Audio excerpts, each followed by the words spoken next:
3 বছর আগেই ভোটার তালিকায় নাম উঠেছিল দ্রুত জঙ্গি মোহাম্মদ সাদ রাডি ওরফে সাব শেখের। 2021 সালে জানুয়ারি মাসে নওদার দুর্লভপুরের বুথে মোহাম্মদ সাব শেখের প্রথম ভোটার তালিকায় নাম ওঠে। কিভাবে, কোন নথি জমা করা হয়েছিল? নওদা বিডিওর কাছে রিপোর্ট তলব জেলা প্রশাসনের। 2023 সালের জুন মাসে নওদা থেকে হরিহরপাড়ায় ভোটার লিস্টে নাম স্থানান্তরের জন্য আবেদনও করেছে। অগস্ট মাসে হরিহরপাড়ার ভোটার হিসেবে তালিকাভুক্ত হয় জঙ্গি সাব শেখের নাম। দু জায়গায় ভোটার তালিকায় নাম থাকায় প্রথম নথি সামনে আসে এবিপি আনন্দে। দুটি ভোটার কার্ডের পাশাপাশি আধার কার্ড এবং পাসপোর্টও সে বানিয়ে নিয়েছিল। নওদার তালিকা থেকে নাম বাদ দেওয়ার প্রক্রিয়া শুরু জেলা নির্বাচন দপ্তরের। বাংলাদেশের রাজশাহীর বাসিন্দা সাব শেখ জঙ্গি গোষ্ঠী আনসারুল্লাহ বাংলা টিমের সদস্য।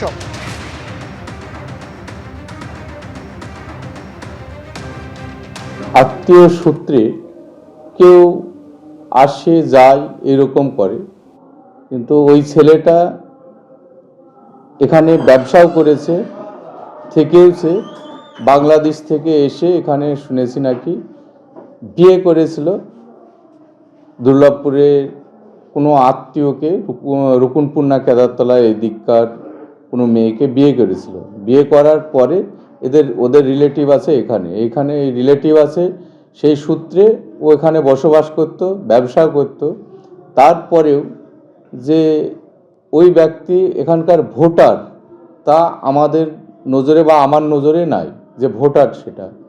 এইবার কবে কখন ভোট তুলেছে সেটা সেই সময় যে ভোট তুলেছে সেই বলতে পারবে। ওখানে বিএলওরা ভোট তুলে, বিএলওরা ভোট তুলে সেই বলতে পারবে যে ভোট কবে কিভাবে উঠেছে আর কিভাবে ভোটটা হয়েছে।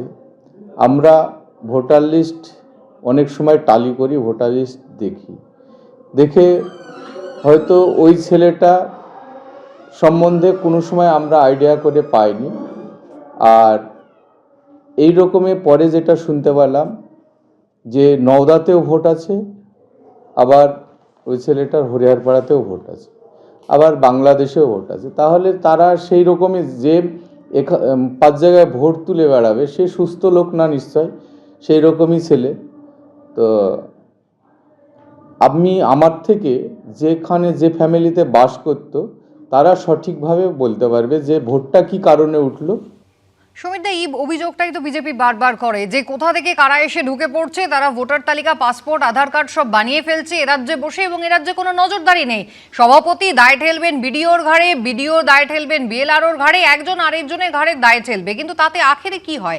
জনগোষ্ঠীর মধ্যে তারা কোথাও এসে বিয়ে করে নিচ্ছে, কোথাও জমি জমা দখল করে নিচ্ছে, এই অভিযোগটাই তো বিজেপি। দেখুন কুসুমিতা, এই যে পাসপোর্ট বলুন বা ভোটার কার্ড বলুন বা আধার কার্ড বলুন, এইগুলো হচ্ছে সেন্ট্রালের পুরোপুরি দায়িত্বের মধ্যে পড়ে। তারা যে এজেন্সিগুলো ব্যবহার করে সেই এজেন্সির মধ্যেই, আমি বারবার বলছি, সোর্সের ভিতরে ভূত আছে।